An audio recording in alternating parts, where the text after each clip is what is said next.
Bà xong group trong điệp xú bộ mai bông bồn tỏ nia nèក្នុងngày này đã bông bồn khơi nè ba video mà nháy nhom khơi bọc nó mền bọc slom chu khơi ngày tới bông bồn khơi nhom vô sập hóng màu với cả tali prun món hành tia bà nhom ai đây video muốn bà nhom nhom pra prop thùng thét tali côn món bà nhom tại sao tại món nhom côn món nó cứ vì tì đã chẳng nhom pra prop thùng thét hay tại sao tại nhom miền peel cái nhom tay tại vừa tam thòm chítแบบนี้จีนิดเลิกเล่นแต่ยมตะบูลครั้งอันนั้นยมแต่ติงธนามบีบซามาได้บางคนไอ้ธนามแต่ยมปลาจีบจ้างด้วยยมจีปีแดงไปด้ามคือยมปลาแต่ธนามดอกเนกไอ้ธนามสลัดเปอร์เซ็นต์จะยมมินเปลคือยมติงมาได้ไอ้ธนามเนกคลาสเวปดอกบานเนกดอกบานแดงตะบูก็หัวดังไอ้บุมอนđó là dụ về mà khai chia mà khai cả lại cứ bị chặt kia chẳng việc tay nhà mình là bù hay ok chẳng một con ní nhom cái con hành lật hồng ấy to pi nhom hành hái nhom vô video bọc đi một con khơi này trong đam video chứ ba hay nhom cái bùa cả bọc cái dương 700 bọc ở vì một cái các bạn đấy hay sật là hóng ở sân tu một con sân tu bọc con ơi một cả han sật là hóng một con 700 han vì ơi một làng về thì đi bùa muốn đừng có dương vô về một bọc đài trắng dương thôi cả bọc về một là bầy dương nghi xuân cả cho bạch tật với một đặt tật hỏi nghi xuân cả bụt hay mùi bên tiết là bây giờ về dùng bọc một ló cả về nó như xuân lìa cho mùi chân này vậy tứ vì môn tiêu và chuyện si đổi bàn tập nên một con lấy nhung bọc hào giấy này bọn bắt đầu bị dương với cả bọc bùi hóa thấy dương với cả cho bạch việc thì mình cho bạch nhung đậm bờ tích nó bây giờ vì như xưa con cả cho bạch tới với trình triệt đó mà còn lấy nhung đậm bờ mót và dưới nữa nói nhung miên tật này một con chặt tới một con chặt lây dạng ná ở xong nâng trên đây là một con rơi lia viên là ngày nè bây giờ dương thời ta lẹ vía trong một môn cho bạch vía trong máu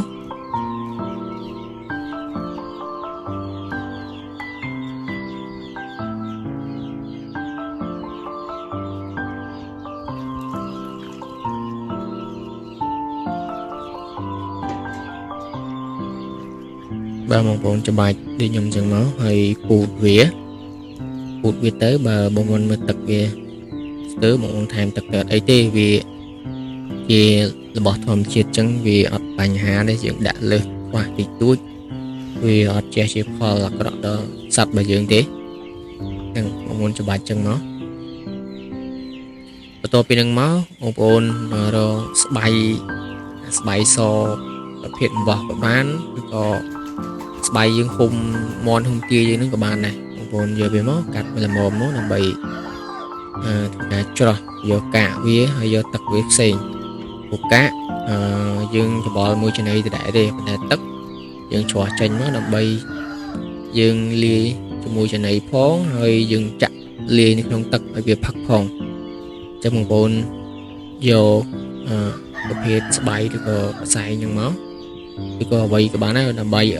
ở tại dương cho nhẹ tật hay cả trên địa bàn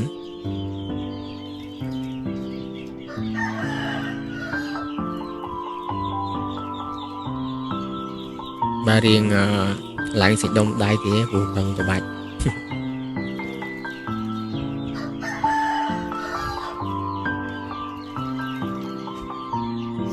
và lời một con bòi khát về lú và lời nhầm đam chọ nắng nhầm chọn đam chọ ấy khi nhầm được bay phết bỏ chai dương nắng một con tôi nhận lục em còn là xa giờ cái đầu cột em bọc quần á chùa nông máu và muốn chơi giờ từ trong khăn là chùa cá trên bị tập xây nghe tới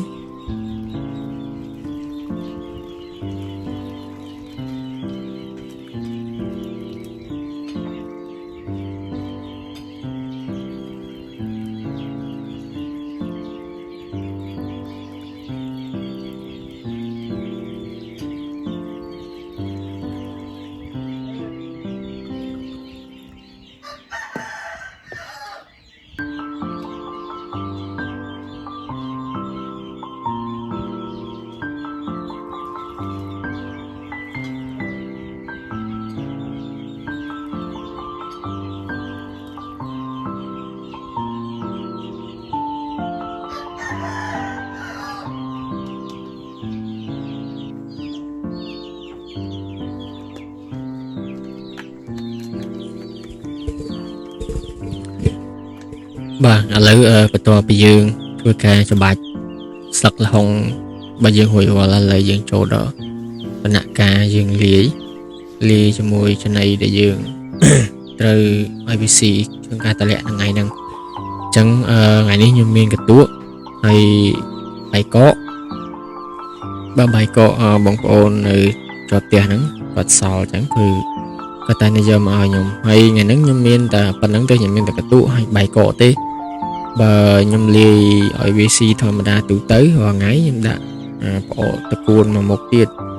មានបាយកកខ្ញុំដាក់បាយកកផ្អកតកួនហើយបើមានស្រូវខ្ញុំថែមស្រូវហើយស្រូវប្រភេទស្រូវខ្ញុំត្រាំប្រអាប់ឲ្យវាចេញប្លុកសបងប្អូនប៉ុន្តែដោយសារថ្ងៃនេះខ្ញុំចង់ឲ្យវាគោលដៅគឺខ្ញុំចង់ឲ្យវាស៊ីស្លឹកល្ហុងពីព្រោះអីយើងធ្វើការតម្លាក់សាបល្អិតរបស់វាអញ្ចឹងចង់ឲ្យវាស៊ីគឺល្ហុងហើយនឹងទឹករបស់ល្ហុងដែលយើងចំបាច់ហ្នឹងអញ្ចឹងខ្ញុំដាក់តាកន្ទក់បាយកកហើយនឹងកាកស្លឹកល្ហុងហ្នឹងហើយទឹករបស់វាដាក់ច្បល់ចូលគ្នាហើយសល់ប្រហែលខ្ញុំដាក់នៅក្នុងទឹកឲ្យវាផឹករយៈពេល1ថ្ងៃពេញចំណែកឯទឹកហ្នឹងគឺខ្ញុំច្បាច់1ថ្ងៃហ្នឹងគឺឲ្យវាលាយល្ងាចម្សាទៀតនៅតែអត់ដែរទឹកហ្នឹងនៅទៀតអញ្ចឹងបានន័យថាខ្ញុំច្បាច់ម្ដងហ្នឹងឲ្យវាលាយវាស៊ីទាំងព្រឹករហូតដល់ល្ងាចមកព្រោះបងប្អូនឲ្យស៊ី3ដងដាក់ស៊ី3ដងទៅបើខ្ញុំដាក់តែ2ដងទេញ៉ាំខ្ញុំហើយហើយបងប្អូនច្បាច់អញ្ចឹងឲ្យម៉ត់សពអញ្ចឹងមកដើម្បីវាបែកបាយហ្នឹងតោះបងប្អូនចាក់ទឹកល្ហុងដែលយើងច្បាច់ហើយហ្នឹងបាទនេះបងប្អូនដាក់អញ្ចឹងមកនេះខ្ញុំដាក់កាករបស់វាដាក់កាកដាក់អីអញ្ចឹងមកហើយទឹករបស់វាហ្នឹងបងប្អូនច្បល់ឲ្យសពហើយបងប្អូនយកវាទៅដាក់ឲ្យវាស៊ីទៅជាការស្រេចហើយមួយថ្ងៃហ្នឹងបងប្អូនឲ្យវាស៊ីទៅបងប្អូនឲ្យស៊ី3ដងបងប្អូនលាយជាមួយស្លឹកហ្នឹងហើយនឹងទឹកវា3ដងដែរទៅក្នុងមួយថ្ងៃហ្នឹងគឺយើងឲ្យវាស៊ីស្លឹកល្ហុងជាមួយចំណីហើយនឹងទឹកដាក់លាយប៉ុន្តែទឹកមិនដាក់ទឹកតែយើងច្បាច់មកសុទ្ធទៅណាបងប្អូនគឺយើងលាយជាមួយទឹកគឺបើយើងដាក់ទាំងអស់ទឹកវាសុទ្ធគឺវាអាចនឹងមិនផឹកដោយសារវាធំក្លិនហើយទី2គឺថាមុនហ្នឹងបងប្អូនឃើញខ្ញុំដាក់ល្ហុងហើយខ្ញុំដាក់អំបិលអញ្ចឹងវាអាចមានជាតិប្រៃខ្លាំងក៏វាអត់ផឹកដែរចុងបងលាយទឹកទៅទឹក4លីត្រអញ្ចឹងបងចាក់មកល្មមវាឡើងពណ៌ល្មមទៅបានហើយហ្នឹងហើយព្រោះបើហើយវាសម្រាប់មន់មិញក៏ต้อง2លីត្រនោះចំណុះ2លីត្រនេះយើងចាក់វាទៅហើយហ្នឹងវាទុកយូរក៏បានដែរបងប្អូនបើចាក់ធំកន្លះដបក៏បានដែរកធុងទឹកវាហ្នឹងណាព្រោះស្លឹកល្ហុងទឹកជាតិទឹករបស់ល្ហុងហ្នឹងវាទុកយូរអត់បានទេវាផឹក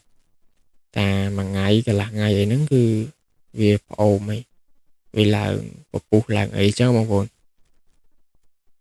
បាទហើយវីដេអូថ្ងៃហ្នឹងហើយខ្ញុំចង់បង្ហាញពីរបៀបប្រើស្លឹកល្ហុងក្នុងការតម្លាក់សិលអិតហ្នឹងគឺមានតែប៉ុណ្្នឹងបងប្អូនពីដើមមកដល់ចប់ហើយរបៀបដំណាក់កាលក្នុងការដំណើរការធ្វើវាហ្នឹងគឺតែប៉ុណ្្នឹងទេហើយសល់ពីហ្នឹងគឺជាវីដេអូតែខ្ញុំយកទៅឲ្យវាស៊ីអីបងប្អូនហើយវាអត់មានខ្លឹមអីក្នុងទៀតទេដោយសារខ្ញុំនិយាយគឺចប់ដំណឹងហើយអ្វីដែលត្រូវធ្វើរបៀបធ្វើហើយសល់ពីហ្នឹងគឺ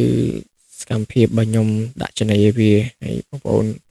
អាចទស្សនាលេងកម្សាន្តបានពីទស្សនវិជ្ជានៅកន្លែងរបស់ខ្ញុំអញ្ចឹងបងប្អូនហ្នឹងអរគុណច្រើនបងប្អូនជួបគ្នានៅវីដេអូក្រោយ